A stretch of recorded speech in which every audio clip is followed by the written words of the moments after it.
Muy bien. Este archivo, les avisé anoche, ya está en la semana 8 de Moodle. Entonces ya lo pueden bajar.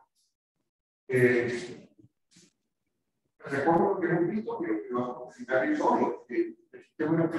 Profe, qué pena, podría acercarse al micrófono, es que la verdad se le entiende muy mal. Muy mal. Y eso es como... Ahí ya mejor. No, toca hablar aquí todo el tiempo. Pero ¿cómo hago si yo quiero ponerme aquí para mover diapositivas? Déjame ver. ¿Aquí me escuchan? Sí. ¿Hasta aquí? ¿No? Hola, ¿me están escuchando bien a esta distancia? Sí, profe, ahí se escucha. ¿Se escucha? Bueno, ok. Entonces estaba diciendo que este archivo ya está en de la semana 9, 8, 7, 9, no sé, donde dice respiración. Hay 3 iconos de respiración, creo que la del medio está anotada acá. Voy a utilizar esto para ayudarnos. Entonces, si ustedes miran el índice de lo que hemos venido trabajando, vamos a la práctica aquí en ventilación, mecánica respiratoria, vamos a tocar hoy algo de difusión de los capitales, la relación de ventilación, perfusión y transporte de gas. Algo muy superficial sobre el equilibrio azobato, muy superficial, y algo sobre regulación también. Esto corresponde a cosas diarias.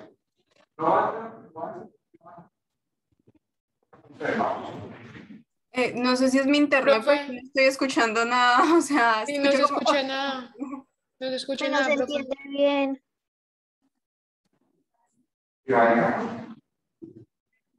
Por eso es que yo suelo utilizar el tablero, porque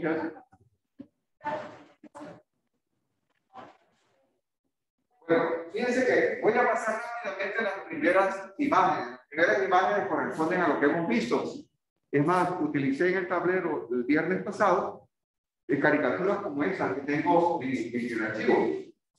Pero rápidamente, queríamos aquí, habíamos pintado las bolitas como si fueran los gases dentro de un recipiente. Pusimos entonces un gas por definición, entonces es un estado de la materia que ocupa el volumen del recipiente que lo contiene.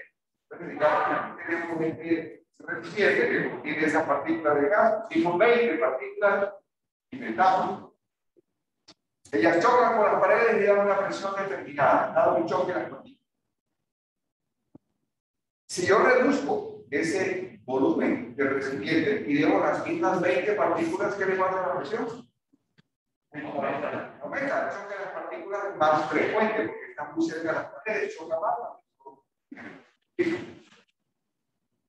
Si yo aumento el número de partículas dentro del mismo recipiente, la presión también sube, porque hay más partículas chocando. Y si la calentamos, le metemos candela, pues con más razón, se mueve la energía cinética dominante, choca con fuerza, la presión sube. Bueno, habíamos dicho que eso eran 3 leyes básicas de los gases ideales. Voy a enfocar en el chat. Habíamos resumido que esas 3 cosas se condensan en una fórmula que ustedes manejan, que PV igual a NRT, compresión igual a NRT, es la misma cosa. Bueno, si tenemos una mezcla de gases, por eso hay diferentes colores aquí. Estoy intentando representar un alveolo y un capilar. Esa mezcla de gases, la presión de esa mezcla de gases es el resultado de la suma de las presiones de cada gas. Si estamos todos metidos aquí dentro del salón y empezamos a cascar aquí en las paredes, la presión dentro del salón es el resultado de lo que presionan las mujeres y lo que presionamos. Es la suma de esas 2 presiones. Y por supuesto, entonces esa presión será proporcional a la fracción de cada uno de esos casos. Si aquí existiéramos 20 hombres y una mujer, pues obviamente la presión que hacen los hombres es mayor que la presión que hacen las mujeres. La fracción es mayor para los hombres. Entonces, eso es lo que estamos diciendo aquí. Si en el ambiente tuviéramos una presión de 760 milímetros de mercurio, de la presión barométrica a nivel del mar, entonces, ¿cuánto presiona el oxígeno dentro de esa mezcla de gases? esta mezcla de gases en oxígeno, nitrógeno y un 1% de chichigua, CO2 y CO3. Entonces, el oxígeno son un 21% aquí y en todas partes. Entonces, multiplicamos el 760 por 0,21 y eso es lo que nos da la presión parcial del gas, de oxígeno, en este caso. Y aquí está la presión total, los 760 es igual a la suma de la presión parcial. Esta es la composición del aire ambiente de todas partes. Fíjense que nitrógeno y oxígeno ya son un 99%. 78 y 21. Ahora no hay ninguna novedad. Aquí están las tres formas de expresar los gases que ya habíamos dicho y en el laboratorio lo repetimos, lo insistimos. Nosotros medimos en condiciones ambiente. ¿Sí?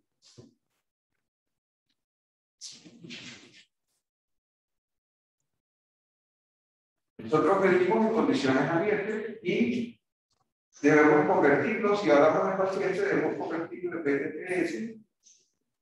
Aquí están las condiciones de temperatura y presión del paciente, que sería temperatura 337 grados, 273 que se usa para convertirlo a grado Kelvin.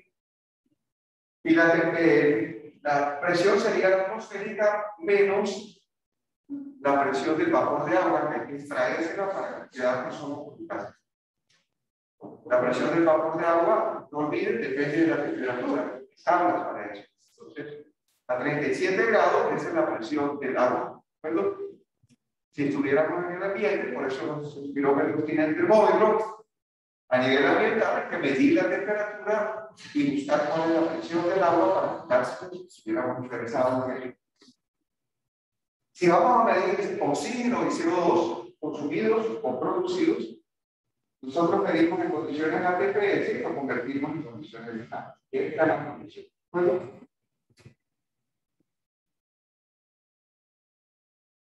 Tengo que indicarlo. Ya no recuerdo cómo subir. ¿Cómo subir?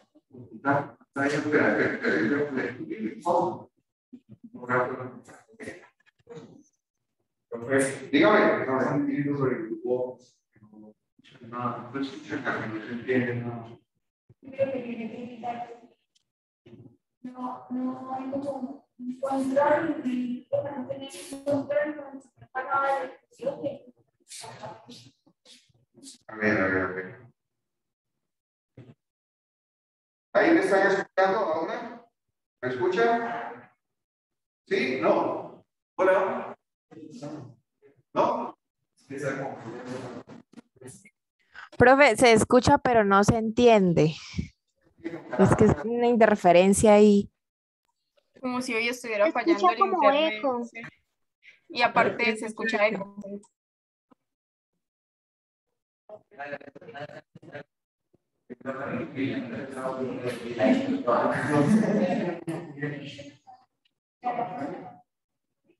Sí, se contesta la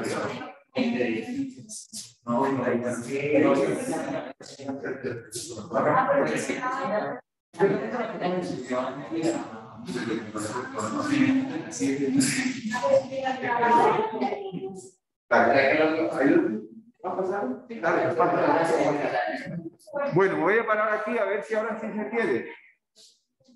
Fíjense que nada de esto es nuevo. Ya lo habíamos visto la vez pasada para los que asistieron a la clase, porque algunos de ustedes son sinvergüenzas y no asistieron. Se conectaron, pero no asistieron. Esto era de cómo se inspiraba, ¿cierto? Con una cierta cantidad de partículas dentro del recipiente, aumentábamos el volumen del recipiente, la presión disminuye. Si la presión disminuye y ahora abrimos un hueco, el aire sale, ¿sí o no? No, claro que no, no sale. No sabe si la presión adentro es menor, el aire entra, ¿no? Y estamos hablando de inspiración. Ah, el favor y despierta. Ok. Entonces el aire ingresa. ¿Se ingresa? ¿Hasta cuándo ingresa? Listo. Se liberan las presiones adentro y afuera, pero ahora tenemos muchas partículas. ¿Sí? Si ahora reducimos el volumen, con este volumen de partículas, ¿qué le pasa a la presión? Aumenta. Si abro la válvula, ahora sí sale. Ahí inspiramos, ¿de acuerdo? ¿Hasta cuándo se inspira? Hasta que se igualen las presiones. En términos simplistas, así sería el proceso mecánico. acuerdo? Ok, lo chévere, pienso yo, de estas diapositivas es que además tiene unos recordatorios de qué cosas ayudan el ingreso o dificultan el ingreso de aire y qué cosas ayudan o dificultan la salida de aire. Entonces aquí hay unas listas y esos son de utilidad en términos clínicos. Si ustedes tienen eso presente, podrán hacer análisis. Ustedes lo que hacen es mirar en el paciente cuál es el hecho concreto. ¿Tiene dificultad? Sí, tiene dificultad para respirar. Bueno, ¿qué cosas dificultan? ¿Qué cosas facilitan? Y ahí usted hace el análisis. Bueno, entonces aquí hay una lista de vainas que no las vamos a leer. Cualquiera de esas cosas está a favor del ingreso de aire. ¿Recuerdo? Está en esa. Pasa a decir, aquí está la resistencia, el incremento, la dificultad del ingreso. Si ponemos en rojo, disminución del diámetro de las vías, porque es de lo más frecuente. ¿Recuerdo? Y lo más notorio. Acuérdense que el radio elevado a la cuarta potencia hace parte del concepto de resistencia. Claro. Aquí a favor de la salida del aire, no olviden que cosas como la neuropatía y la patología muscular modifican la actividad respiratoria. Y no olviden, lo hacemos así, no olviden el dolor. El dolor es un factor que modifica sensiblemente los procesos ventilatorios. Si a mí me duele mucho porque tengo una fractura costal, no respiro ni abate, ¿de acuerdo? No respiro muy superficial porque si me muevo me duele mucho. Ok. Pero bueno, pasemos ya, eso los que no han visto el laboratorio, hoy lo veremos. Recuérdense que vamos a medir volúmenes, capacidades y flujo, ¿ya? Esos son los descriptivos que hicimos la vez pasada, ¿no? Volumen corriente, reserva, inspiratorio, residual, capacidad. Aquí incluimos entonces las otras dos capacidades que no habíamos mencionado. Capacidad inspiratoria es la suma de volumen corriente más el volumen de reserva. Inspiratorio. Y la capacidad residual funcional es el volumen de reserva inspiratorio y el volumen residual. Eso lo usa el clínico, el especialista con alguna frecuencia. Nosotros lo usamos poco cuando somos médicos generales y que miramos algunos valores de referencia. Hay tablas dependiendo de las tallas, de las dimensiones del paciente. Esto está para una persona de unos 70 de altura y unos 70 kilos. Entonces, más o menos esos serían los valores. Pero, por supuesto, capacidades y volúmenes dependen de la contextura del paciente, ¿no? Y del entrenamiento previo que tenga, ¿no? ¿Hacemos? ¿Cómo se miden los flujos? Esto lo insistimos. ¿Quién tiene ustedes en el laboratorio conmigo hoy? Entonces lo vamos a ver hoy en el laboratorio, lo volvemos a repasar. Bueno, es que si no, no nos alcanza tiempo para eso. Bien, entonces, dale. Aquí le decimos al paciente, tome aire, sosténgalo y bote rápido. Y ese es el tiempo cero de infusión, le dimos 1 segundo, 3 segundos. Tracción expiratoria forzada, entonces en el primer segundo, le habíamos dicho, debería ser más del 85%. Ahí dice 83%, pero ya han ido subiendo los topes. Es 85% y en el tercer segundo no debe haber tocado más del 98%. La mayoría de ustedes, yo inclusive, voto el 100% en 3 segundos, ¿no? De manera que uno tiene que estar muy fregado para no hacer. Este es el equivalente a gasto cardíaco, pero aquí es en respiración. ¿Sí? Esto es repaso, aquí que fresco, ¿no? Esto es solo una pasada rápida de lo que ya vimos. Frecuencia respiratoria por el volumen corriente dada la ventilación de reposo. Es decir, ventilación de reposo es cuánto aire muevo yo en un minuto. Si cada vez que respiro moviera la misma cantidad de aire, lo que yo muevo en un minuto es la suma de todo eso. O lo que yo muevo en una vez multiplicado por el número de veces. Es la misma vaina. Es una aproximación porque en cada ciclo respiratorio no movemos siempre la misma cantidad. Son cantidades muy aproximadas, pero no siempre lo mismo. Entonces aquí si decimos que usted respira 12 veces, pero cada vez moviliza 500 mililitros, su ventilación en reposo está alrededor de 6 litros por minuto. ¿De acuerdo? Bien. Estas son las gráficas de la espirometría clínica de hoy en día, las más importantes. si ya hizo laboratorio, ya lo escuchó, ya hablamos de esto. Los que tienen laboratorio conmigo hoy, lo vamos a manejar en el laboratorio.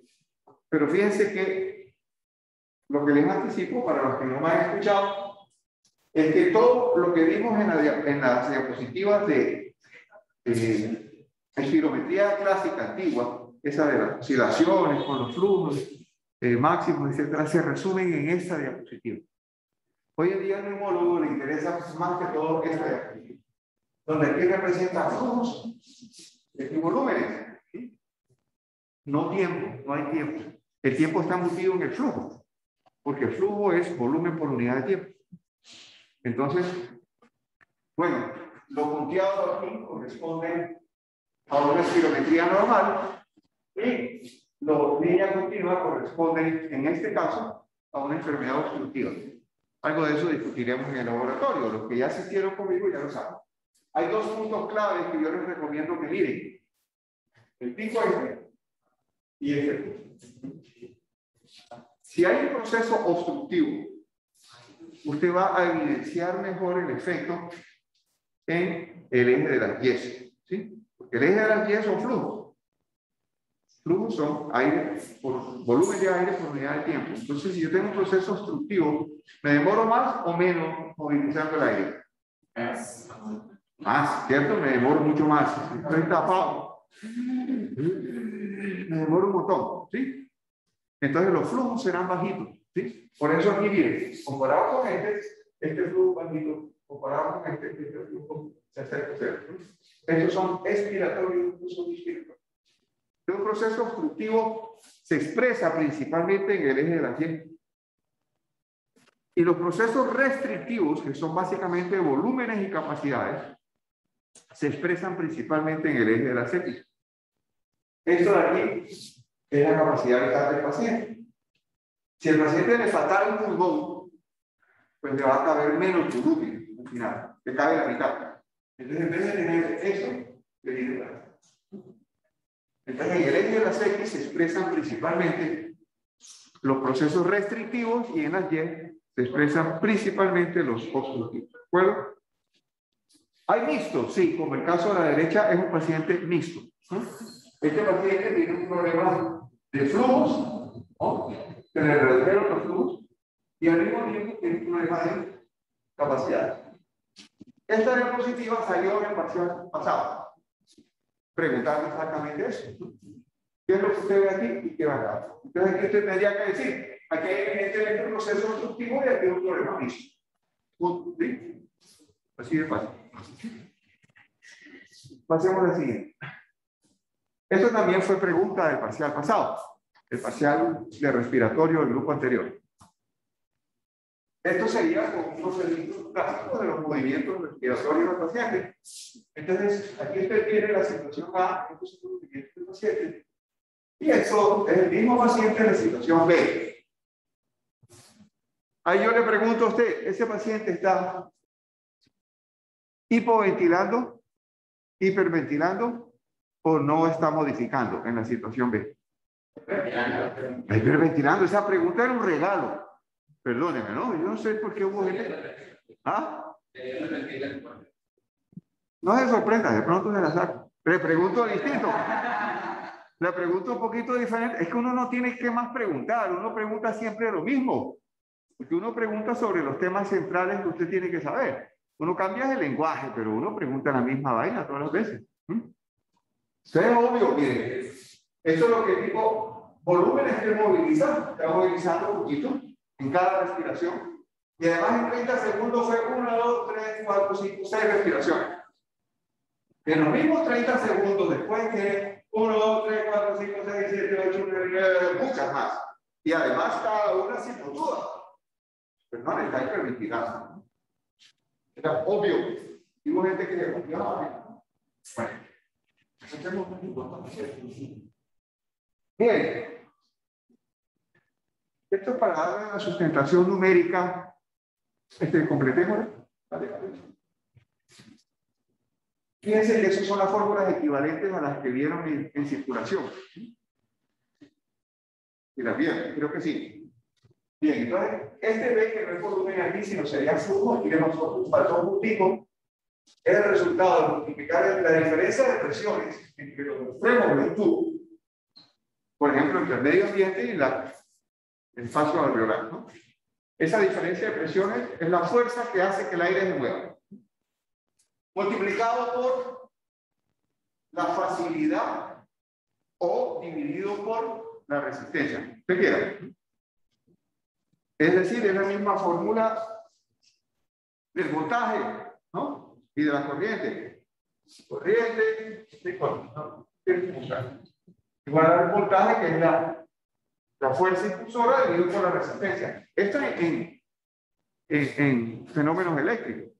En flujos sanguíneos es igual. El flujo sanguíneo depende del delta de presiones dividido por la resistencia. En flujos aéreos es la misma cosa. En todos es la misma cosa. Solo que si ustedes miran la resistencia es el inverso de eso. 8 por U, que es la viscosidad, por L, que es la longitud del tubo, dividido por pi R4. Fíjense, el radio elevado a la cuarta potencia. El radio es la clave en la resistencia, ¿no? Entre más chiquito es el denominador, más grande es el cociente. 4 entre 2 no es lo mismo que 4 entre 0,5. Entre más chiquito sea el denominador, más grande es el cociente. ¿Sí? Ok. Entonces, si yo tengo un denominador muy chiquito, pues, compañero, la resistencia es muy alta. Perfecto. El inverso de la resistencia es la conductancia, es la facilidad. Por eso aquí es la fuerza multiplicada por la facilidad con que se mueve el flujo de aire. Pero es la misma cosa. Bueno, aquí hay un ejemplo numérico de qué pasa si yo cambio de 1.6 milímetros a 1 milímetro, un diámetro. Pues madre, si yo supo que este era el 100% del flujo, ese man cae a un 15% del flujo. Bueno, es una jodidísimo, ¿sí? Bajándole a usted un 30% al diámetro, se reduce el flujo de 100 a 15. Es mortal esa barra. Y por supuesto la resistencia ocurre lo contrario. Ocurre lo contrario. Aquí yo le digo dejarlo como 7 y a ver cuánto subía. Es como 1.85. Ok. ¿Pasamos? Bueno, ahora sí entramos en el tema. Entonces, hasta ahí movilizamos el aire y lo llevamos a la alvéolo. Ese intercambio entre el alvéolo y el capilar depende de dos grandes cosas.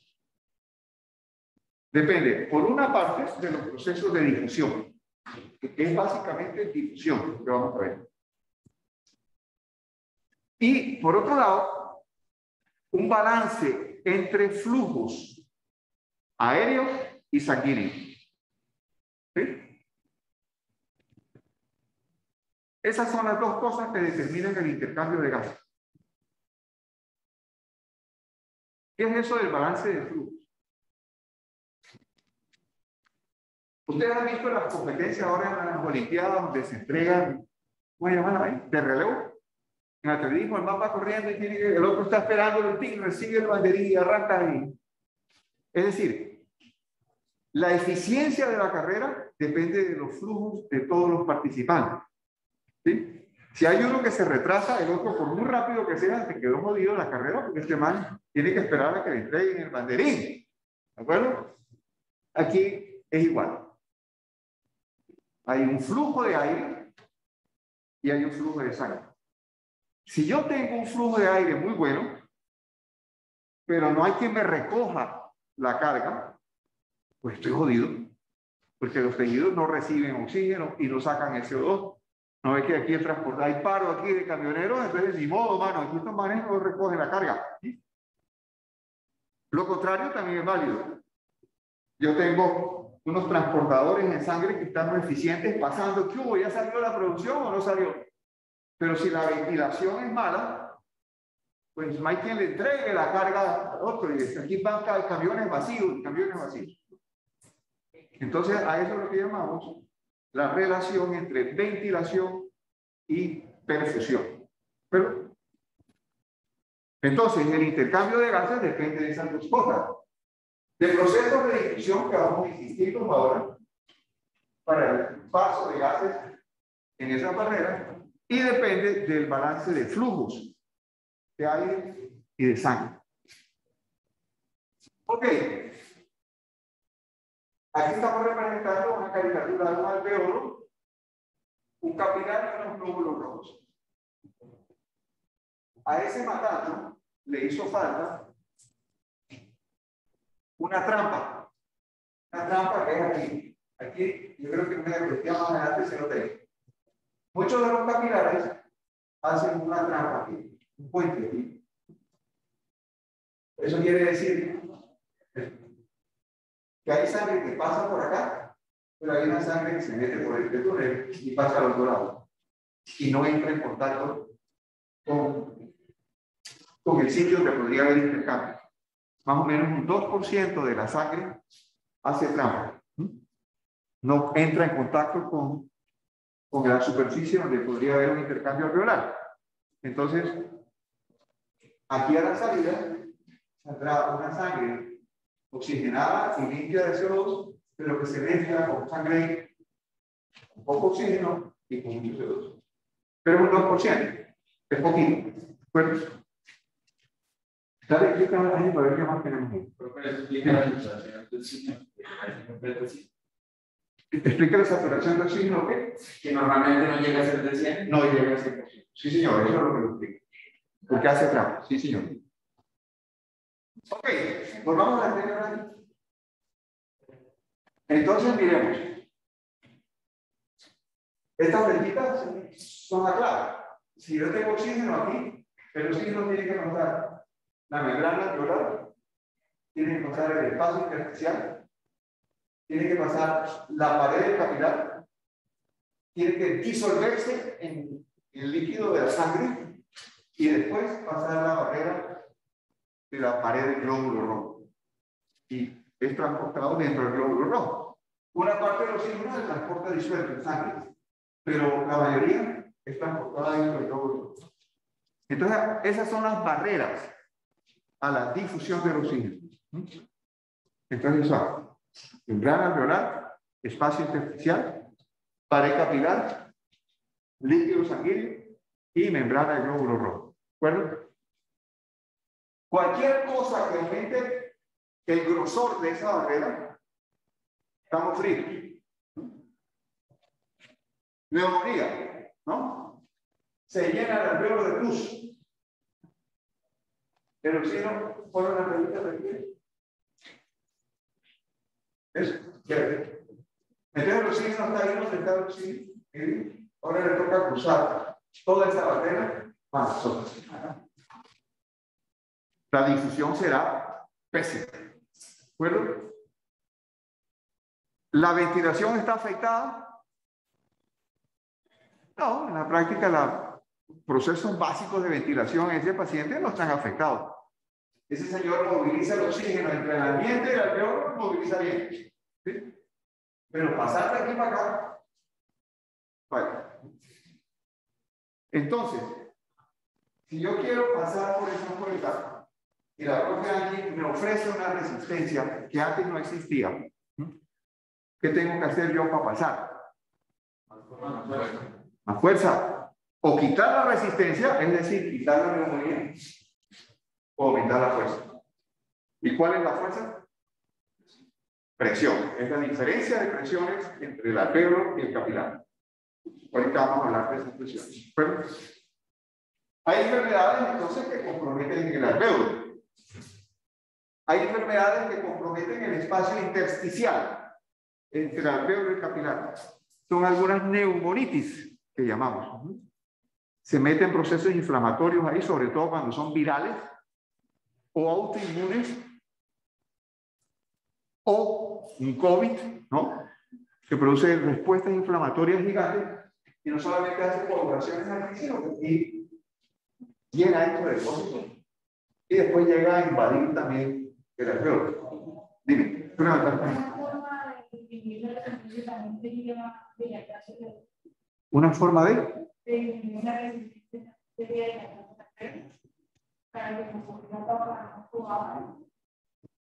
para que el nivel bajara. Sí, podría ser, sí. Es decir, tendrías que mantener en inspiración para que el alveolo se distienda y el grosor de la membrana disminuya. Sí, podría ser. Es muy ineficiente, pero sí podría ser. Físicamente es válido. Sí, ok.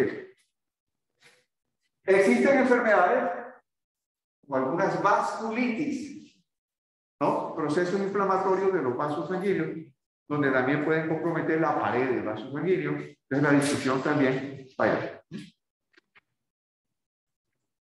Bueno.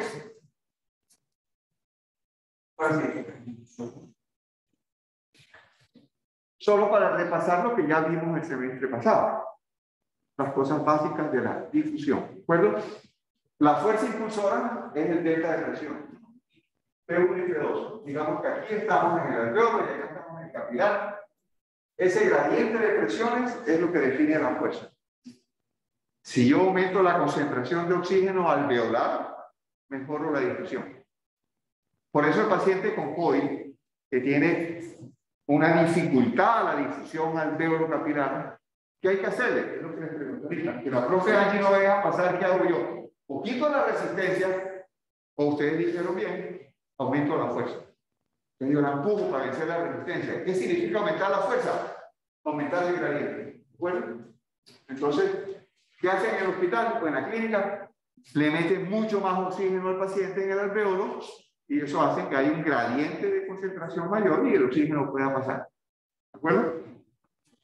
Bien, entonces lo primero es gradiente de presión. Segundo, es el grosor de la membrana, que ya lo estábamos mencionando. El grosor de la resistencia aquí tiene que ver con lo que hay adentro del alveolo, que normalmente no debe haber nada, es solo la membrana alveolar. Es el espacio intersticial, es la pared del capilar, ¿sí? Entonces, ese grosor es el normal. Si tengo una neumonía, una neumonitis, una vasculitis, aumento el grosor. Si aumento el grosor, la difusión falla, ¿sí? Disminuye. ¿Sí? Depende del área de intercambio. Si nosotros cogiéramos los pulmones y los disecáramos fino y extendiéramos los alvéolos aquí, los que le han tirado pluma a eso dicen que cubriría 70 metros cuadrados. Es decir, es un tapete que cubre un apartamentico de los que hoy se consigue. Quitarle un pulmón a un paciente es quitarle la mitad de la alfombra de área de intercambio. Pero a veces, como en el caso del enfisema, creo que ya el profesor Jaime les estuvo comentando algo de eso, usted tiene tabiques, paredes alveolares, sacos alveolares, y se van rompiendo algunas paredes, se forman bulas. Cuando usted rompe esas paredes alveolares, esas paredes eran superficie de intercambio de gases. Si usted las rompe, usted está disminuyendo la superficie de intercambio. Entonces, en la difusión, tenemos las fuerzas, tenemos el grosor, tenemos el área y tenemos la difusibilidad de la sustancia. Es decir, qué tan fácil la sustancia se mezcla con esa resistencia para pasar. Entonces, les pregunto lo siguiente.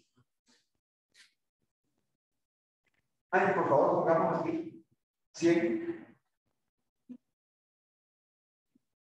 Y acá 40. Ese más o menos es el gradiente de presión alveolo capilar para el oxígeno. 100 milímetros de mercurio de oxígeno en el alveolo, 40 en la sangre sucia, la sangre venosa que le llegue. Gradiente es de 60 milímetros de mercurio de presión. Escriben aquí, por favor, 48, 26. No, aquí es 40, perdón. Esto es alveolo. 40 y 46 aquí. No, ese no. Aquí es 40. Sí, este es el alveolo y allá es 40 y 6. Si en la sangre tenemos 46 o 48 de CO2 y tenemos 40 en el alveolo, ¿para dónde se movería el CO2? Hacia el alveolo. ¿Sí? El CO2 debería moverse de aquí hacia acá, ¿de acuerdo? Eso es lo que esperamos. Con una fuerza de equivalente al gradiente. 6 milímetros de mercurio. Compárela con el oxígeno. 100 aquí contra 40 acá. Un gradiente de 60. Entonces no hay duda, la fuerza impulsora que actúa sobre el oxígeno es 10 veces más grande que la fuerza impulsora que actúa sobre el CO2. Más de 10 veces. ¿Quién pasará más rápido? El oxígeno, si fuera por fuerza. ¿Sí? Entonces déjeme decirle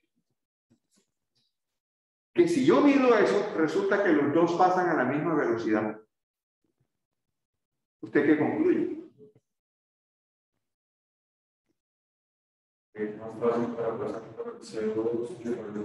Perfecto. ¿Sí?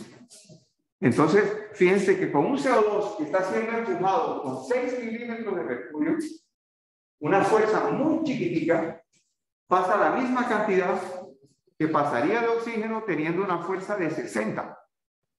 Eso quiere decir que para el CO2 la resistencia es mucho menor.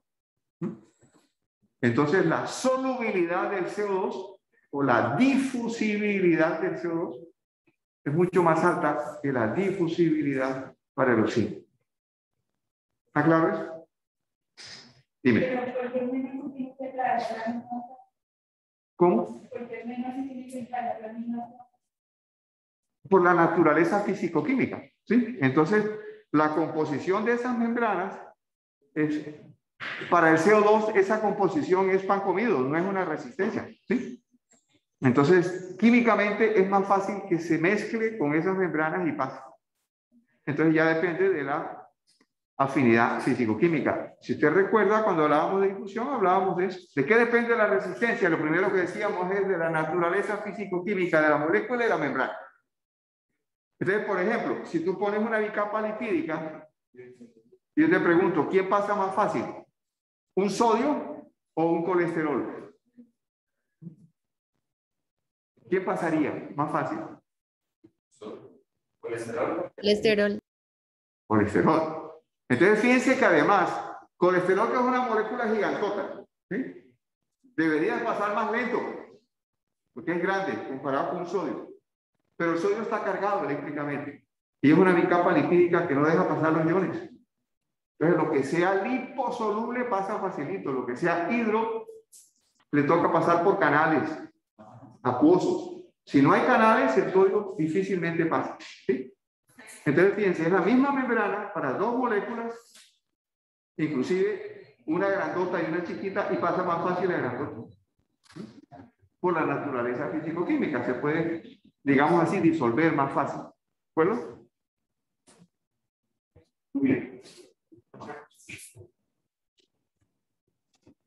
Bien, aquí estas son diapositivas que están en todo, esas figuras son robadas de los libros de fisiología. Todos los libros de fisiología están en esa imagen, todos.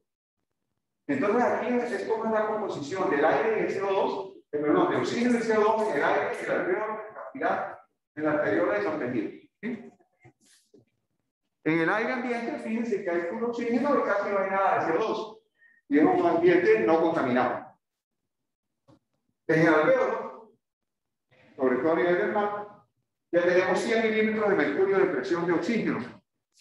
Pero ya aparece el CO2 con 40, que es lo que yo creo que hay ahorita ya. ¿Y por qué? Porque es el CO2 que producimos nosotros. Se mantiene más o menos estable hasta los tejidos donde el CO2 aumenta. Aumenta porque el tejido está botando mugre. Entonces, aumenta a 45. La sangre venosa tiene más CO2 que la sangre arterial. ¿Bueno? Muy bien. Y aquí está la trampa que su compañero comentó. Por eso que en sangre arterial no tenemos los 100. Tenemos alrededor de 98 y tal. Y eso que no hemos hablado de saturación todavía, sino en términos de presiones. Porque hay una mezcla chiquitica de sangre sucia con sangre limpia, lo que haría parte de lo que llamamos el espacio muerto fisiológico. ¿Vieron eso en anatomía, cierto? ¿Espacio muerto? Sí.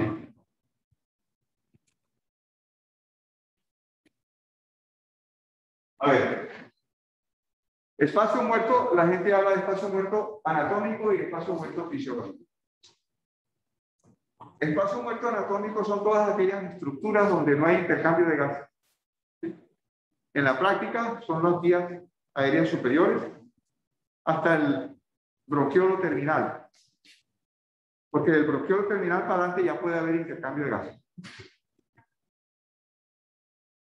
Generalmente, espacio muerto fisiológico y espacio muerto anatómico son la misma cosa. Pero no siempre lo es. Porque espacio muerto fisiológico es todo aquel sitio donde no hay intercambio de gases. En algunas oportunidades hay sitios donde no hay intercambio de gases. A pesar de que estemos en alveolos, como en los casos de las trampas estas, mire, aquí está pintado. Aquí no hubo intercambio de gases, entonces eso haría parte de un espacio muerto fisiológico. O si tenemos una patología, tenemos una neumonía, eso se constituye ahora en un espacio muerto fisiológico. Ahí el intercambio de gases es por. ¿De acuerdo?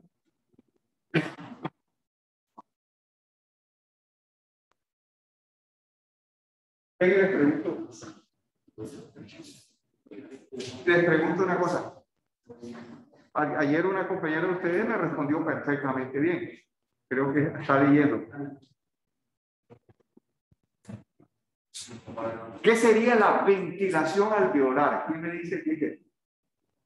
El aire no llega a los alveolos, sería la diferencia del espacio muerto con el que voy a inspirar. Bien, sí. Fíjate ustedes cómo se enredan solos. Sí, porque dijiste muchas cosas que son ciertas. Pero ¿qué te pregunté? ¿Qué es ventilación alveolar? ¿Qué es ventilación alveolar? El aire nuevo llega a los alveolos. Aire nuevo. Okay. Es la cantidad de aire que se moviliza. Así como la ventilación es cuánto aire yo movilizo por minuto. Aquí. La alveolar es cuánto aire movilizan los alveolos por minuto. ¿Bueno? Es la misma cosa. Del volumen corriente, que son 500 mililitros aproximadamente, unos 150 de esos 500 se quedan en el espacio muerto. 350 se van para los alveolos. Entonces la ventilación alveolar sería 350 por el número de veces que esté respirando. ¿Sí? Si asumimos que siempre es la misma cantidad, ¿no? Es una aproximación. Entonces, si alguien está con problemas de difusión, ¿qué le resulta más eficiente? Decirle al paciente que respire muy rápido y superficial, o decirle que respire profundo y lentamente. Profundo y lentamente. ¿Estamos de acuerdo? ¿Hay razón por qué?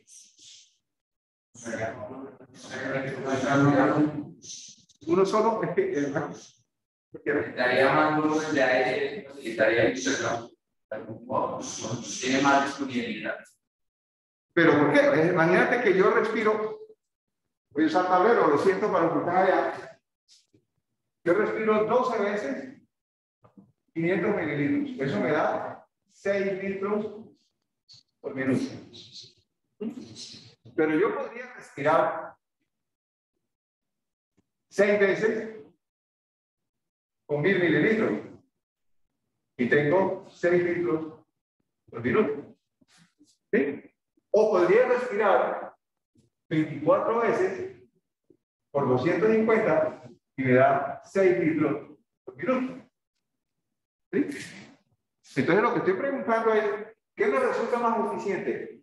¿Esto o esto? En ambos casos estamos viendo 6 litros.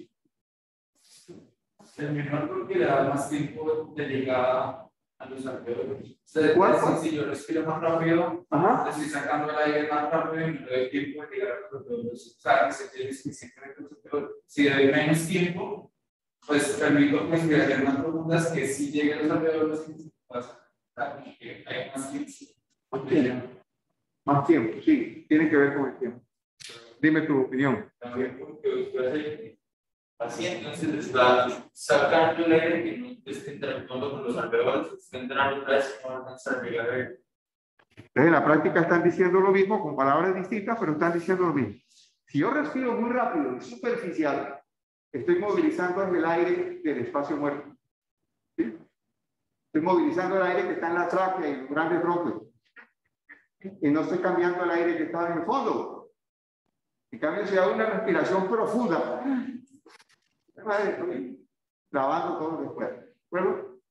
Entonces es mucho más eficiente respirar hondo y movilizando bastante que muy frecuente y movilizando poquito. ¿De acuerdo? Carmen, bye.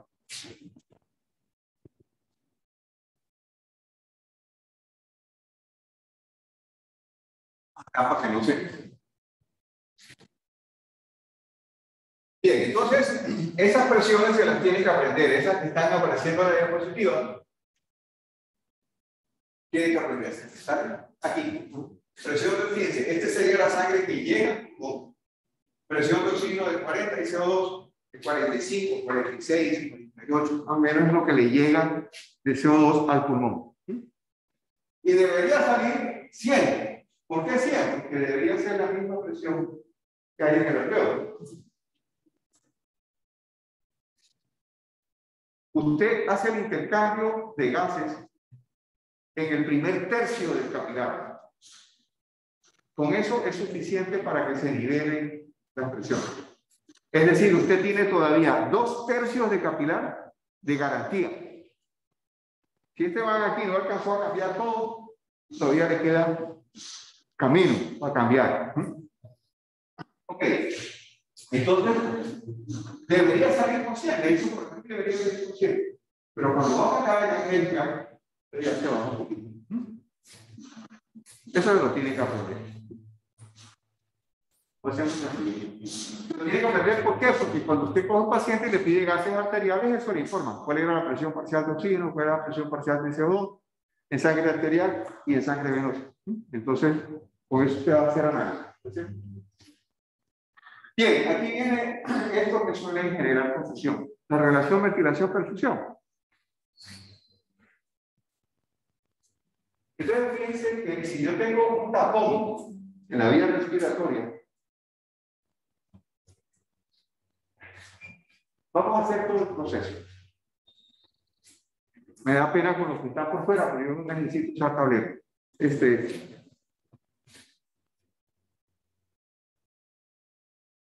Me vas a habilitar.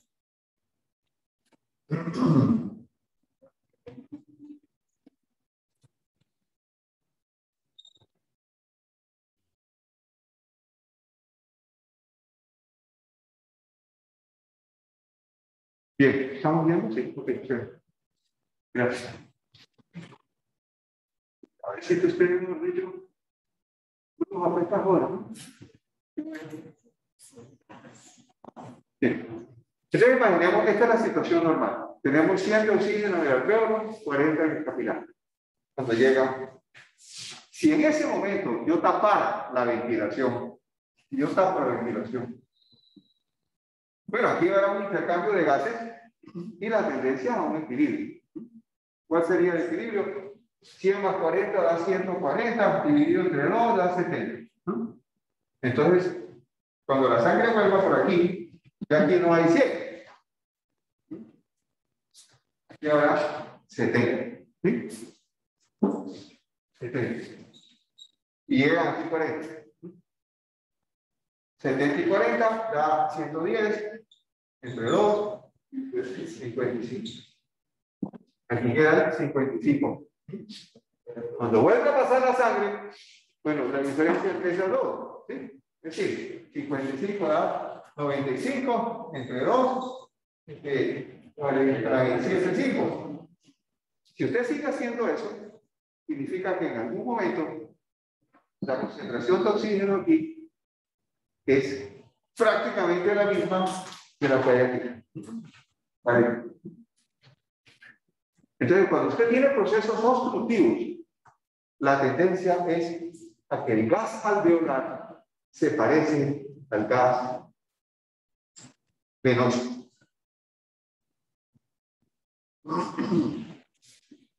Por supuesto, si tiene un proceso obstructivo total, no va a tener ni cómo medirlo fácilmente. Pero bueno.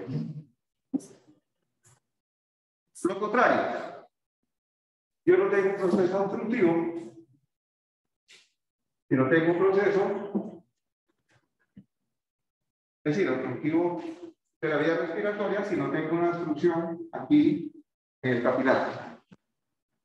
Pero yo tengo 100 aquí, pues yo lo siento mucho, no llega nada de sangre.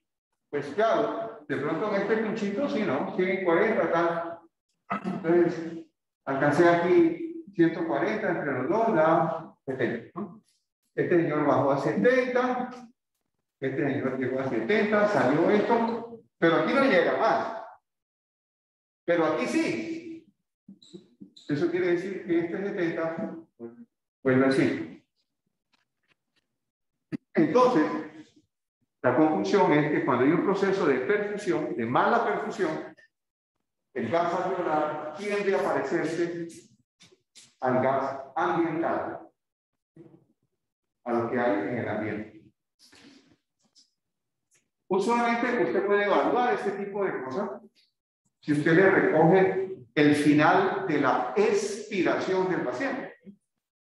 Entonces, pero tome aire, bote, el tipo está botando y al final usted coge una muestra de ese aire y lo analiza y mira cuál es la composición de ese aire. ¿De acuerdo? Entre más parecido sea al venoso, mayor es el proceso obstructivo. Entre más parecido sea al aire ambiental, peor es la perfusión. Muy bien. Entonces, venía el comentario que les había hecho y que a algunos había creado confusión. Yo tengo un pulmón en una persona de pie. En una persona de pie, por razones de gravedad, el cierre alveolar es mayor por las presiones dadas por los tejidos y la gravedad. Luego, la posibilidad de expansión es muy grande. ¿Sí? Es de casi que desde 0 hasta lo máximo que pueda. Mientras que aquí en el vértice, normalmente el alveolo permanece un poco abierto. Cuando usted expira, no alcanza a cerrarlo por completo. Entonces, pero si usted además mide ventilación y mide la perfusión, tanto en la base como en el vértice, las dos cosas son mayores en la base. Y ahí es donde yo les insisto que van a chocarse con más de un médico en la clínica que les dice, no señor, en el vértice hay mayor ventilación. Y como hay mayor ventilación en el vértice, por eso la tuberculosis tiene preferencia por el vértice. No señor, está equivocado. Lo que hay mayor en el vértice es la relación entre ventilación y perfusión. Es decir, la relación entre los dos flujos. Entonces ustedes me dirán, ¿cómo vería? Pues es un quebrado, ¿no? Ustedes digan, imaginémonos que yo tengo ventilación 4.5 litros por minuto, flujo sanguíneo 5.5 litros por minuto. Eso da aproximadamente 0,8. Si yo lo mido arriba, es posible que arriba yo tenga 3 litros por minuto, porque el alveolo no se moviliza casi. Dividido por, qué sé yo, y veto por 1.5. Tanto la ventilación como la perfusión son menores en la punta que en la base. Pero este cociente me da mayor que 1. el numerador es mayor que el denominador. Y como eso ocurre de esa forma, el alvéolo del vértice permanece abierto casi todo el tiempo. Permanece con aire casi todo el tiempo. Aire que no se recambia fácilmente. Entonces, por eso decimos que la ventilación es menor. Porque tiene el aire, pero no se renueva fácilmente. Y como tiene el alvéolo abierto y tiene aire permanentemente, la tuberculosis se mete ahí. Que prefiere los sitios que tienen buena aireación, pero no ventilación. ¿De acuerdo? Entonces, no olviden. Conclusión, que el intercambio de gases es mucho más eficiente en la base que en el vértice, estando el sujeto de pie. Si el sujeto se acuesta, ya la cosa cambia, porque el alvéolo del vértice también tiene el mismo juego que los de la base, por razones gravitacionales principalmente. Entonces, eso ocurre cuando el sujeto está de pie o sentado. ¿Ok? Sigamos con el archivo.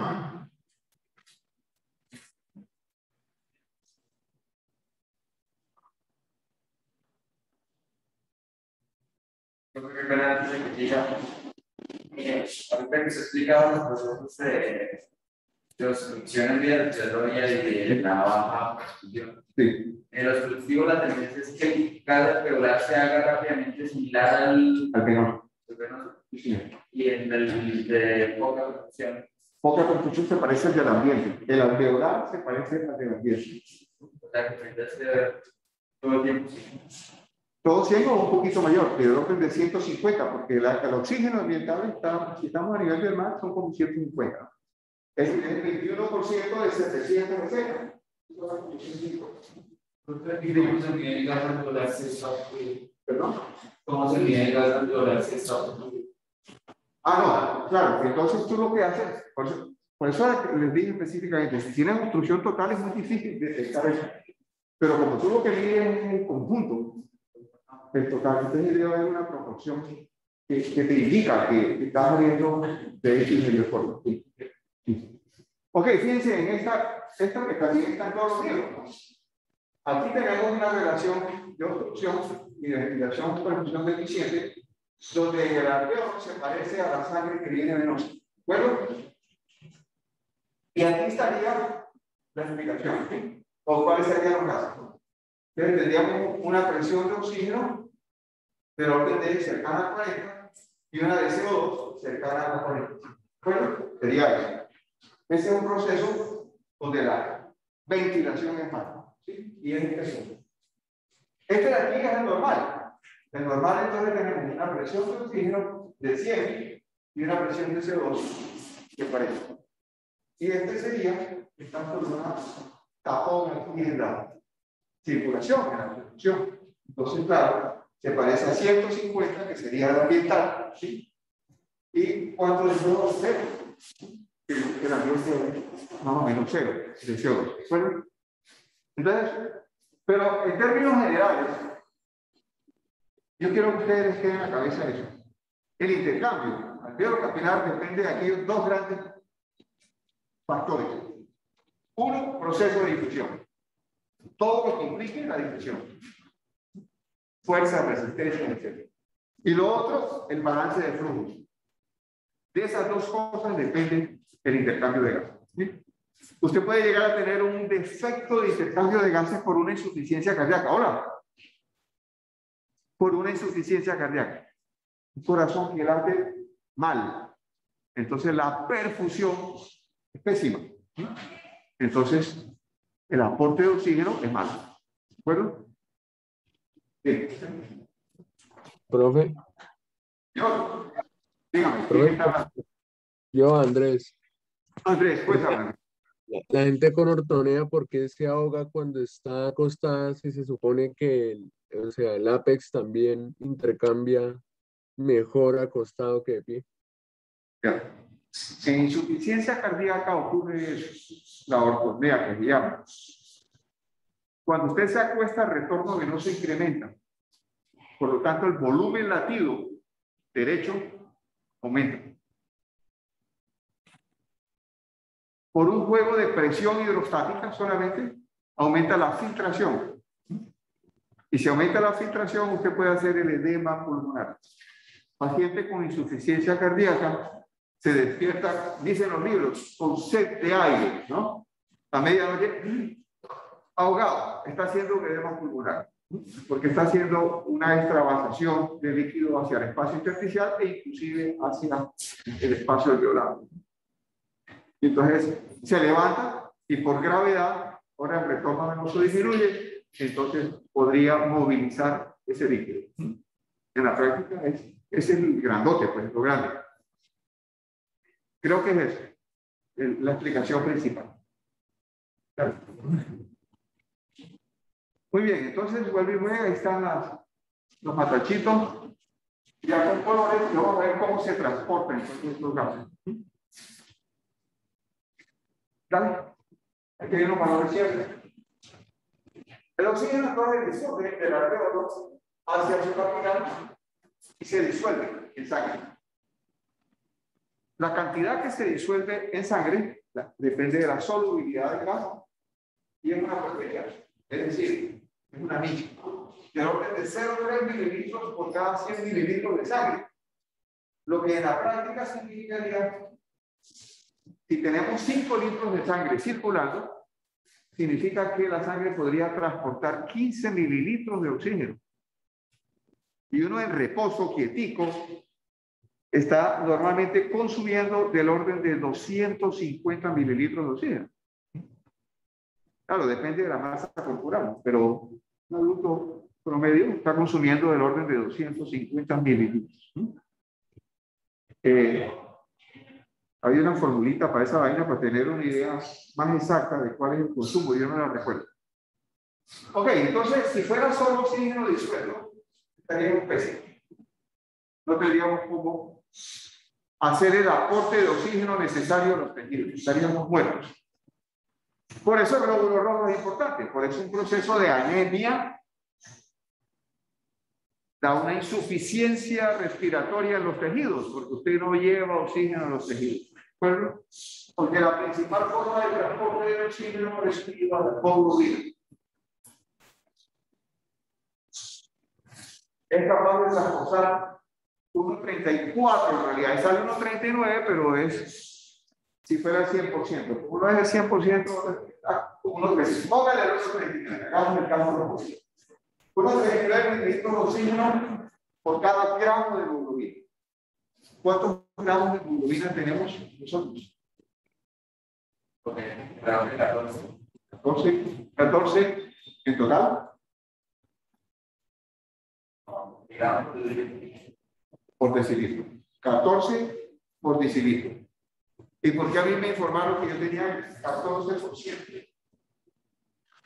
Yo tenía 14%. ¿Vieron? ¿Vieron sangre? ¿Sí? Usted tiene que saber de esa. ¿Cómo así? ¿Cuál dramático tiene que saber de eso? ¿Cómo así? Bueno.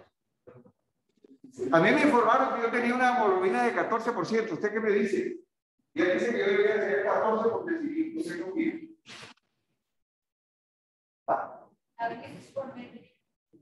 ¿Cuál es la diferencia? ¿Por qué le dijeron 14 por decilitro y a mí 14%? No te oigo.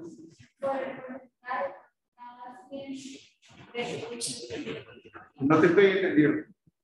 Habla duro, grita, pararea. Diga, escuche. O sea, por porcentaje total.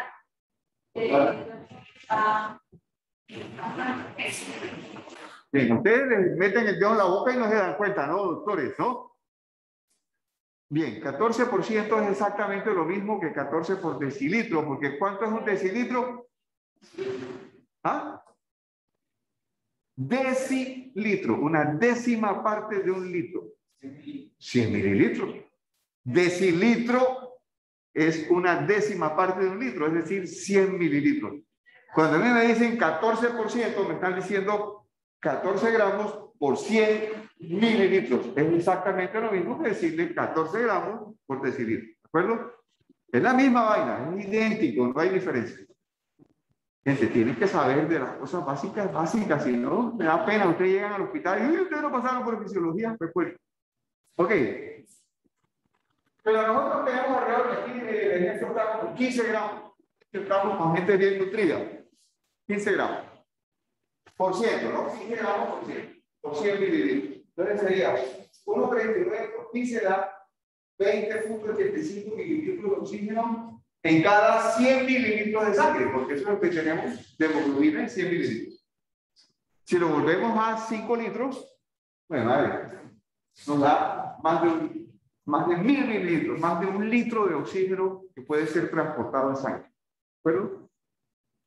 Entonces, definitivamente, sin hemoglobina estamos bichos, ¿sí? Porque la hemoglobina es el principal transportador del oxígeno. Tener glóbulos rojos sin hemoglobina no sirve, ¿sí? ¿Para qué quiero yo un glóbulo rojo? Entonces tengo una anemia hipocrómica. ¿Qué significa eso? Mire la palabra, hipocrómica. ¿Qué significa? Dime. Lo más probable. Hipocrómica es de baja coloración. Cuando yo estoy mirando el glóbulo rojo no está tan rojo, es un glóbulo pálido, ¿sí? Por supuesto, eso debe ser coherente con el valor de la hemoglobina. Si me dicen anemia hipocrómica, yo miro la hemoglobina y ese man debe estar por allá en 10 de hemoglobina, ¿sí? Así tenga un número de glóbulos rojos o un hematocrito normal, no tiene hemoglobina, pues está jodido, ¿sí? Transporte de oxígeno es malo. Y esa microcítica hipocrómica es la más frecuente en nuestro medio, porque es un problema nutricional. La hemoglobina tiene un anillo porfirídico, 4 porfirídicos, y cadena doble de globina, proteína, ¿sí? Que ya no sé pintar la porfirina, no la sé pintar. No la sé pintar y los bioquímicos van a pelear conmigo, con toda la razón. Una vaina que no sé. Y los enlaces dobles, yo no sé dónde están, no me acuerdo. No me acuerdo. Y aquí en la mitad tiene un hierro ferroso, que se une con las cadenas de globina. Entonces la hemoglobina tiene un componente proteico y un componente porfirínico. Componente porfirínico es el que tiene hierro. Y el oxígeno se pega aquí, miren. Se pega en la unión entre el enlace porfirínico y la proteína. Usted puede transportar 8 moléculas de oxígeno por cada hemoglobina. Entonces, hay unas reacciones que ponen así: hemoglobina más oxígeno, entonces ¿cómo que? H2, hemoglobina 2 o 2. Después de ese H2 o 2, están los libros, ¿no? Más oxígeno, que da hemoglobina 2 o 4, no sé qué, hasta que llega al 8. Esa capacidad de ligar oxígeno se potencia entre más oxígeno. Es decir, si la hemoglobina une un par de oxígenos, la siguiente cadena tiene mayor afinidad que la anterior. Si yo pego ese oxígeno a esa otra cadena, aumenta la afinidad para la siguiente cadena. Y son 4. Entonces, son 4 niveles que meten de a 2 moléculas de oxígeno, terminan con nosotros. Como la relación no es lineal, entonces aparece en las gráficas que vamos a ver allá, pero vamos a quitar aquí porque me gusta más. Entonces, si yo pongo aquí presión parcial de oxígeno, es decir, cantidad de oxígeno. Si yo tengo un oxígeno que va incrementando, ¿qué tanto se pega el oxígeno a la hemoglobina? Es lo que voy a graficar aquí. Entonces aquí pongo saturación de la hemoglobina. ¿Qué tanto se ocupa la hemoglobina? Entonces eso me da una sinuidea, no una línea recta, por lo que les estaba diciendo. Porque la afinidad no es una constante, la afinidad varía dependiendo de si ya la señal está llena, la segunda está cilindra, la tercera es cilindra, entonces tiene un comportamiento como de una sinuidea. Esa es la gráfica típica de afinidad de oxígeno por hemoglobina.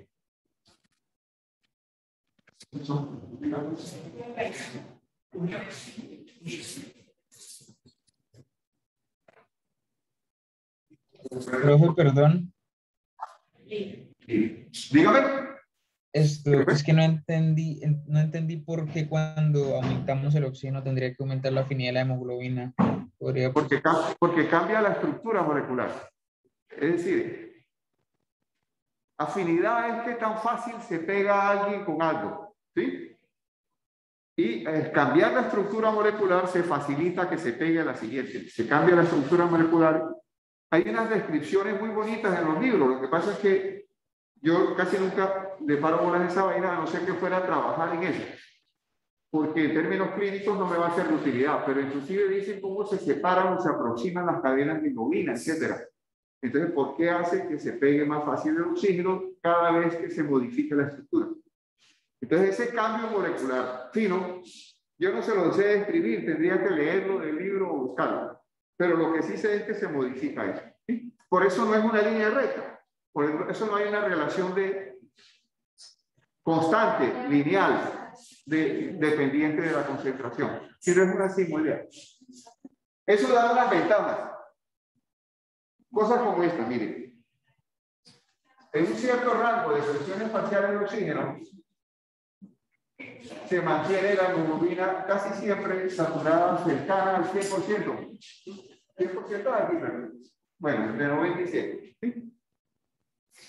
Eso quiere decir que usted se puede mover a diferentes alturas sobre el nivel del mar, donde habría diferentes presiones parciales de oxígeno ambientales, y la hemoglobina todavía es capaz de mantenerse saturada casi al 100%. Por eso cuando usted mueve mucho oxígeno, ahora como estoy, y le dicen que su hemoglobina está saturada por debajo del 90%, compañerito, es porque usted es vino por acá. Las presiones parciales de oxígeno que usted tendría en sangre serían presiones muy bajas. Entonces, no tan peleaduras. Bueno, y cuando usted cae en este rango, el cambio de saturación es brusco.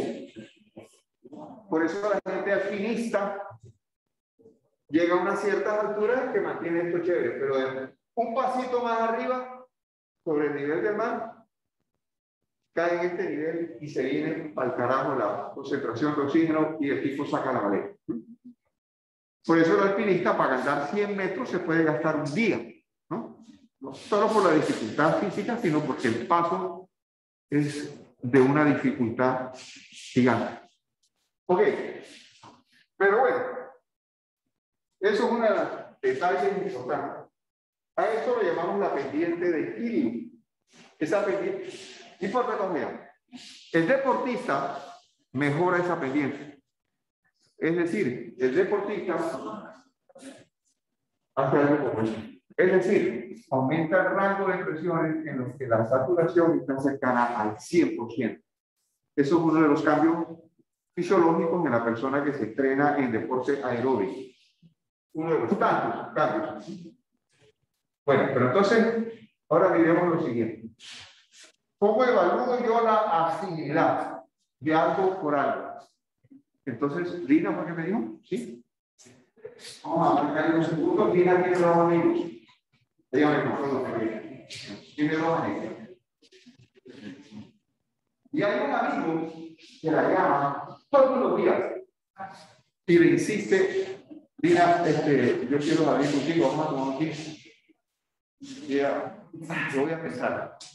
Después la llama, bueno, un tinto no, vamos a comer hamburguesa. Él va subiendo la oferta, ¿no? Venga, vamos a comer, ¿no? Al fin ya dice, bueno, vamos a salir.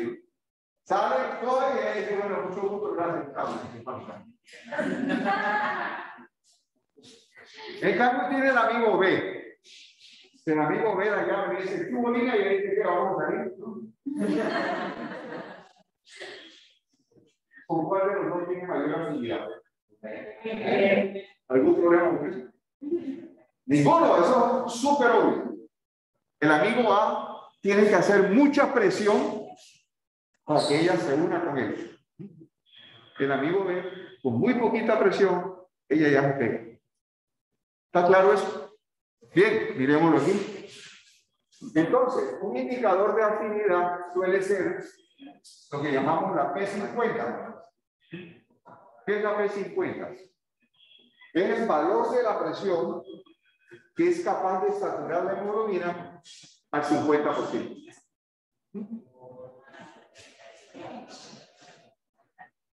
Si yo tengo esa hemoglobina y la comparo con esta otra hemoglobina, decimos se desplazó a la derecha, aumentó la P50. Aquí estaba como 26 milímetros de mercurio, aquí se fue como a 30 milímetros de mercurio. ¿Aumentó o disminuyó la afinidad? ¿Aumentó o disminuyó? Disminuyó. Este man tiene que hacer mucha presión para que le paren bolas a la mitad del camino. Desplazar la curva a la derecha es bajar la afinidad. ¿De acuerdo? Y desplazar la curva a la izquierda es aumentar la afinidad. ¿De acuerdo? Es decir, disminuir la P50 a 22, por ejemplo, es aumentar la afinidad. ¿Sí? Muy bien. En el organismo ocurre eso. La hemoglobina no tiene una estabilidad única. Entonces, señora que estaba preguntando ahorita era el que preguntó cómo es que cuando se pega el oxígeno modifica la afinidad. Pues déjeme decirle que ahora hay más factores que le voy a mostrar que modifican la afinidad. Entonces, la hemoglobina suya se puede desplazar a la derecha o a la izquierda en el mismo organismo. Entonces, aumentos de la temperatura, aumentos del 2,3-DPG, trifosfoglicerato, aumentos del CO2, que equivale a disminución del pH, desplazan la curva a la derecha. Es decir, aumenta o disminuye la afinidad. Disminuye la afinidad. A eso le llamamos el efecto Bohr. Creo que se escribe así. No me acuerdo si la H va a ser. ¿Cómo? Para los puntitos. Pero con los puntitos aquí para abajo. Y lo contrario a la izquierda. Entonces, el enfriamiento, es decir, disminución de la temperatura, disminución del 2,3-DPG, disminución del CO2, es decir, aumento del pH. Desplaza la curva hacia la izquierda y eso le llaman el fenómeno Haldane.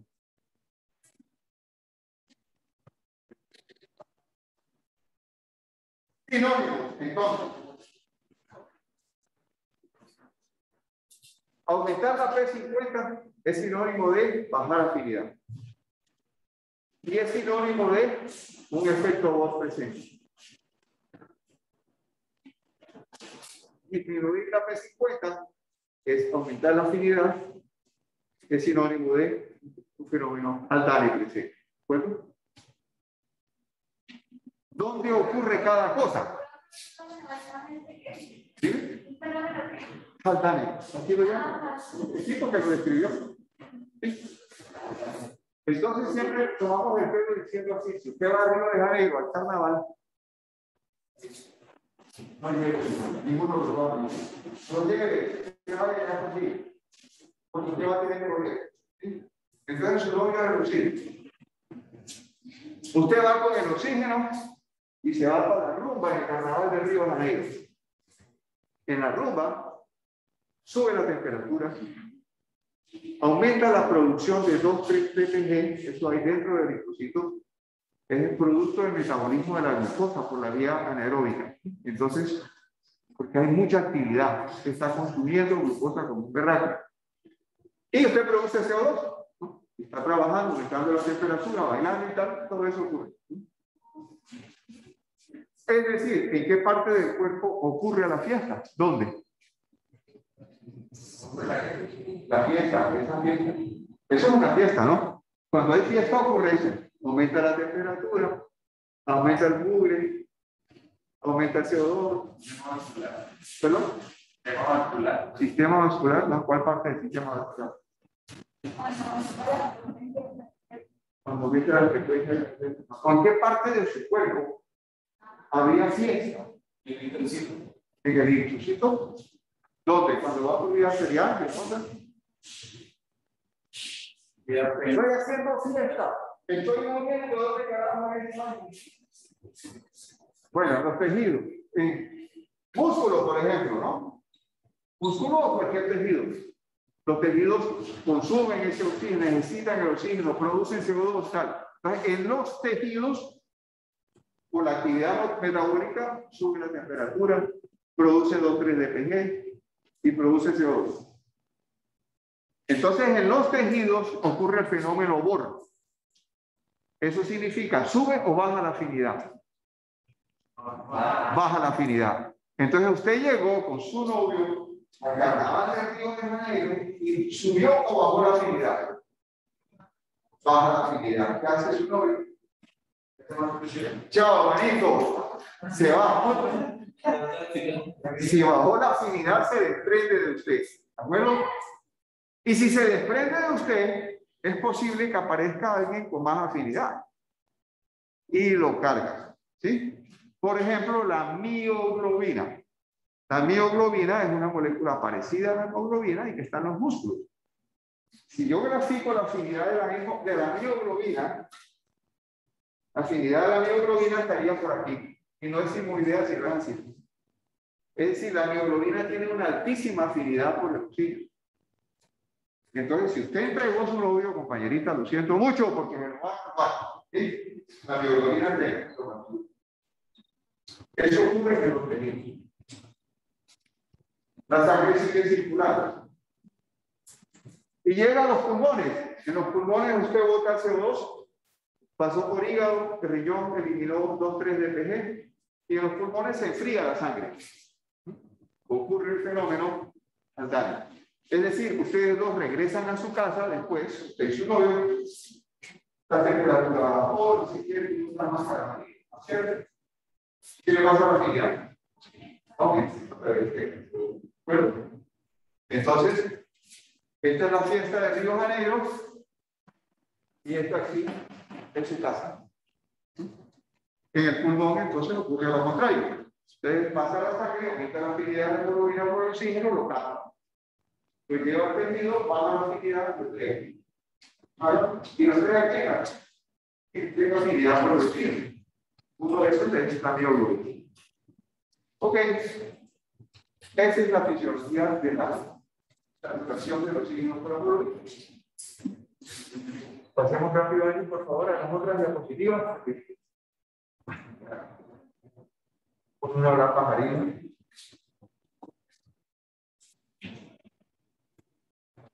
Esa definición de la afinidad del tejido es lo que explica que el oxígeno se puede asumir de la hemoglobina y se integra.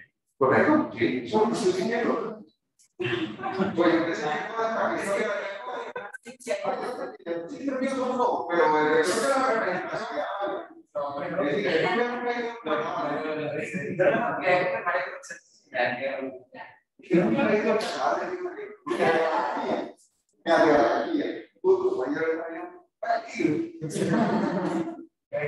es más, está la banda tocando ahí y la banda que invita a activar la afinidad. ¿Qué estamos leyendo? ¿Qué es lo que sigue la otra? Entonces empieza a haber una competencia en la pareja. Entonces cada uno le da un besito a otra persona. ¿Qué pasa? Yo creo que porque los fenómenos con la temperatura, porque ese momento la temperatura se incrementa y la comunidad se vuelve más significativa que habría que subir el ¿Y por qué se desvincula y por qué no se desvincula? Aumentar la cinética, ¿por qué significa solamente que se pueda? Yo entiendo que aumentar la cinética aumenta la probabilidad de choque. Pero además de que aumenta la probabilidad de choque, la energía cinética aumenta y aumenta la probabilidad de cinética. Entonces depende de qué es lo que la temperatura haga sobre la estructura Sí, claro, es mucho más inestable. Sí. Para la cobertura, para la oxígeno pegado a la hemoglobina. Es mucho más inestable. Muy bien, pasemos entonces. CO2. La misma cosa, tejidos, plasma, glóbulo rojo. Se disuelve, hay una parte disuelta, entonces el CO2 se transporta también disuelto, pero también es una milla, muy poquito. También se transporta unido a la hemoglobina, también, pero es muy poco, como carboxihemoglobina. La mayoría se transporta como bicarbonato. Entonces, es esa reacción que está ahí, ¿no? CO2 reacciona con el agua utilizando una anhidrasa carbónica, que es una enzima que está en el glóbulo rojo. Hay 3 sitios importantes donde hay anhidrasa carbónica. Bueno, pero tenga presente que le va a ser de utilidad aquí. Glóbulo rojo, células gástricas, que produce el ácido clorhídrico, y sistema renal. En esos 3 sitios, el riñón, hay anhidrasa carbónica. Entonces, esta reacción es muy fácil que ocurra en esos 3 sitios. Entonces, CO2 más agua produce ácido carbónico y ese ácido carbónico se disocia en hidrogeniones y bicarbonato, que es el HCO3. De la mayoría del CO2 se transporta como bicarbonato, como ion bicarbonato. Y se intercambia con cloro en sangre, etc. Entonces aquí están las 3 formas de transporte: unido a la hemoglobina, ion bicarbonato y disuelto. La principal forma, bicarbonato. Eso es pregunta de CAES, ¿no? Ok. Por eso se regula el pH con esa reacción. ¿Bueno? ¿Qué hace que la reacción ocurra a la derecha o a la izquierda? Yo siempre quiero lo muy bien. La reacción debería tener flechas en las 2 direcciones. Bueno, puede ocurrir para la derecha, puede ocurrir para la izquierda. ¿De qué depende? Ustedes lo vieron, su química, más el más, no sé qué, ¿no? El equilibrio depende de la concentración de sustratos. Voy a ponerlo aquí. CO2 contado. Diciendo HCO3 más H. Si usted tiene mucho sustrato del lado izquierdo, es como si usted tuviera una balanza así, mire. Tiene mucho aquí, esto se le desplaza para este lado. La reacción ocurre para allá. Ocurre para acá, empiezan a acumularse estos señores, entonces sube el nivel. Si sube el nivel de eso, entonces lo tenemos aquí, ahora la bolita se desplaza para acá. Es así de fácil. Por supuesto, hay reacciones con el pH, que se puede hacer seriamente, no caricaturas. Ok, entonces la reacción podría ser reversible.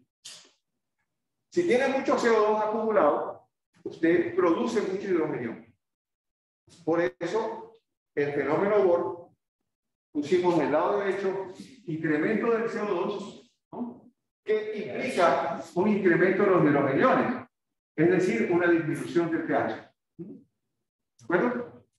Siempre que hay mucho CO2 retenido, usted produce una acidosis. Si el problema es respiratorio, nosotros lo llamamos una acidosis respiratoria. ¿De acuerdo?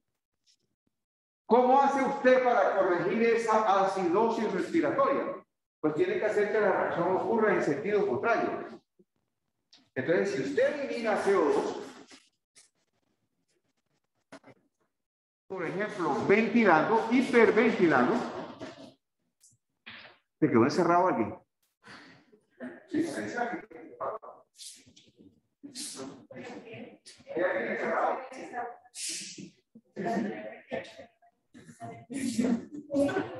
ok, si usted hiperventila,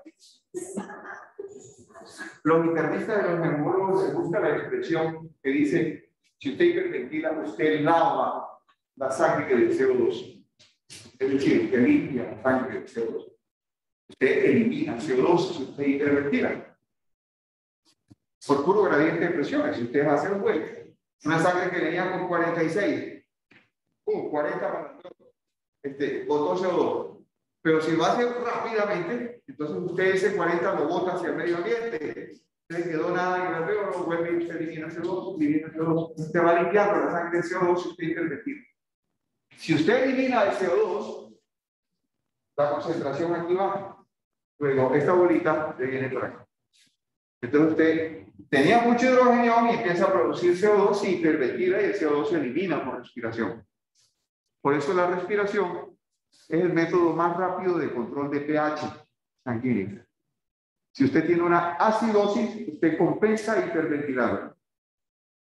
Si usted no tenía la acidosis y usted hiperventila, usted lava el poquito CO2 que tiene.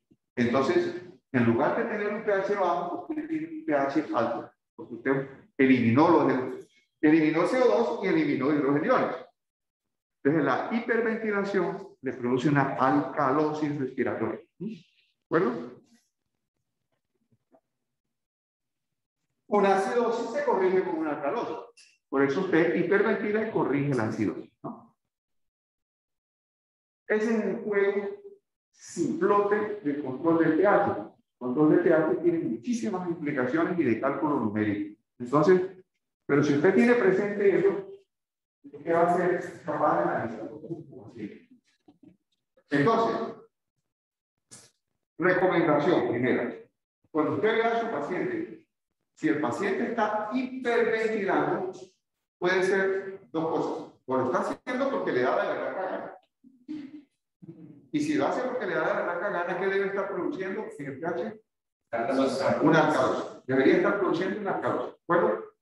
Pero si no es porque le da la gana, es porque es una respuesta adaptativa a algo que lo puso a hiperventilar. ¿Y qué es lo que lo pone a hiperventilar? La acidosis. La acidosis lo pone a hiperventilar. ¿De acuerdo? Entonces, el hecho objetivo que usted ve en el paciente es que el paciente está hiperventilado. ¿Usted qué tiene que averiguar? ¿Es porque usted quiere hiperventilar o porque le tocó? Entonces, hay muchos pacientes que están en una crisis de ansiedad. Y llegan hiperventilando. No sé qué, llegan con toda la familia, ¿no? Y está pasando mal, y no sé qué, y tal. A muchos nos puede haber ocurrido, ¿no? La alcalosis produce otras manifestaciones. Entonces, produce calambre, produce adormecimiento en algunas partes del cuerpo. Entonces, una idea como casi como dormida y las manos engarrotadas, ¿no? Entonces, eso crea mucha angustia en las parientes, ¿no? Y miren que está pasando mal, miren que está pasando mal, pero el paciente llega y el combo de familia protegiéndolo. Ese es el cuadro típico de una crisis de ansiedad, ¿no? Por supuesto,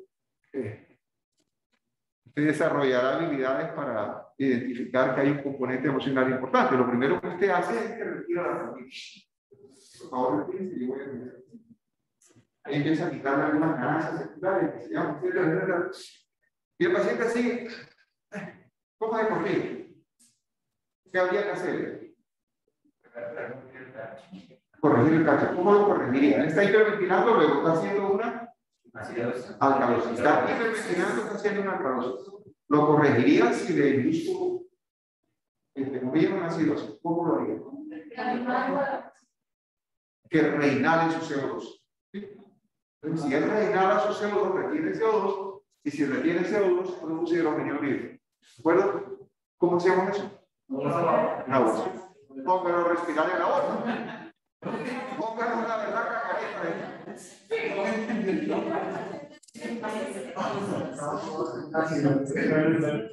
Entre otras cosas, ¿quién de ustedes ha sentido dolor de cabeza después del final del día? ¿Ya lo saben?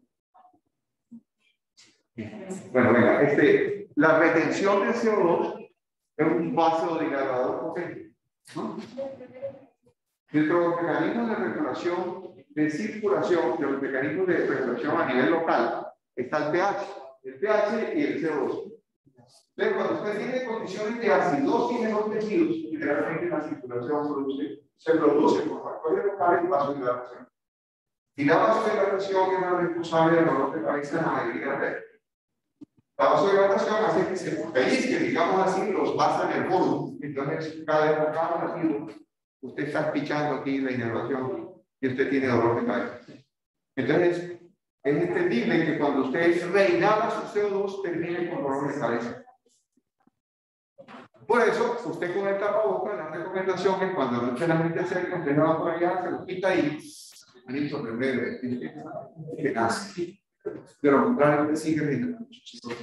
Es más, el tapabocas, no, el tapabocas es necesario, hay que usarlo, ¿no? Pero de vez en cuando, de ese es un escapadito donde vaya gente y haga, ¿no? Pero eso, primero pregunta.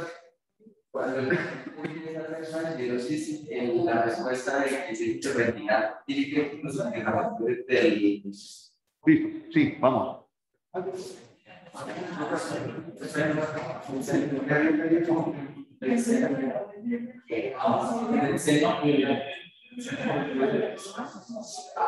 Bien, entonces mire, ahí está.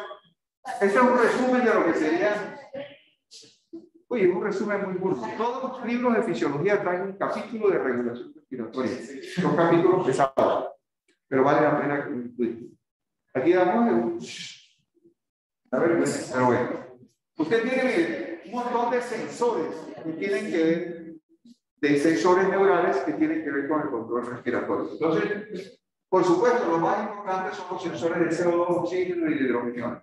Son los más, ya les decía algunos. Si le atribuyéramos una función específica, un objetivo específico al sistema respiratorio, su objetivo principal es regular estas tres áreas: CO2, oxígeno y hidrógeno en sangre. Esa es la meta del sistema respiratorio, mantenerlo en condiciones adecuadas. pH sanguíneo debería estar bien, ¿tuvieron examen? 7,4. Okay. Cambios muy poquitos, de 7 a 2, por ejemplo, ya es una cirugía. 7 a 6 ya es una alcalosis importante. Nosotros regulamos eso muy bien, ¿de acuerdo? Ok, pero entonces también hay receptores de estiramiento que están a nivel pulmonar, pleural. Y por supuesto, receptores de estiramiento que se meten con los mecanorreceptores inclusive cardíacos. Hay receptores J que no se sabe muy bien si son de mecanorreceptores o quimio. Son terminaciones libres que están en el parénquima pulmonar y en vías respiratorias. Bueno, cada vez se van a describir más cosas. Esos sensores son sensibles o al estiramiento o a la falla química. CO2 y oxígeno están principalmente localizados en los mismos sitios donde hay mecanorreceptores cardiovasculares, es decir, callado aórtico y carótido. Adicional a esos, en el bulbo raquídeo hay unos sensores de CO2 y de hidrogeniones, es decir, de pH, muy sensibles. Pero cuando hay acidosis y el líquido cefalorraquídeo se vuelve acidótico, bulbo responde y se. Aferencia suele ir por vago y glosofaringeo, la mayoría, tanto mecano como quimio, igual que en el sistema cardiovascular, el sistema nervioso de la pilla, y hay una red compleja en el tallo cerebral, pero no solamente en el tallo. En el tallo usted tiene los núcleos del amniótico, el neumogástrico, y tiene interacciones de todo ahí, lo que le dé la gana a usted. Son unas interacciones complejas. Pero por supuesto, hay otros sitios, igual que en el cardiovascular, que regulan la respiración. El sistema límbico está involucrado. Las emociones nos alteran los ritmos respiratorios. Y por supuesto, la corteza también participa, su decisión consciente. Yo puedo cambiar conscientemente mi ventilación cuando me dé la gana. Pero como decimos por ahí, nadie se suicida dejando de respirar voluntariamente. Yo decido parar de respirar, sí señor, pare, ¿no? Y después usted respira o respira, ¿no? El autónomo se lo lleva por delante al control voluntario. Bueno, muy bien, las referencias también suelen ser a través de esos criterios. ¿Y cuáles son los efectores? ¿Quién serían los órganos efectores? Músculo. Músculo. Bueno, músculo que tiene que ver con la ventilación. Y eso debería corregir las señales de error que son las variaciones de esta azul. Bueno, entonces, subidas de CO2, bajadas de pH, que son subidas de hidrogeniones, o disminuciones de oxígeno, producen un incremento en la actividad de los efectores. ¿Qué es lo que hacemos en el laboratorio? Haga pega para ver qué le pasa. Haga ejercicio para ver qué le pasa. Es decir, estamos modificando estas variables y miramos cuál es la salida de ese tema.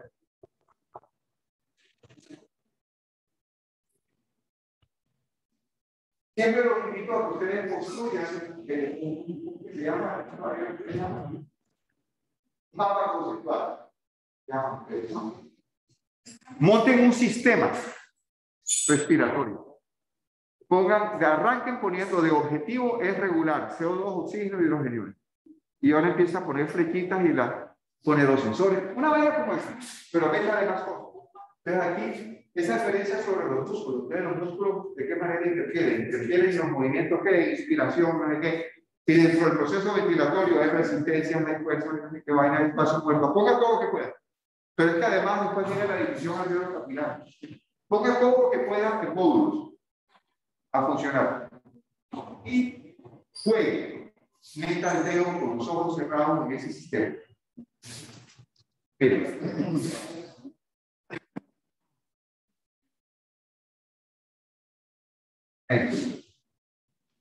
Oxígeno, CO2, hidrógeno. Aquí hay unos sensores. Esos sensores tienen una vía. Aquí hay unos centros. Podría ser tan específico como quisieran. Una vía diferente. Aquí hay los músculos.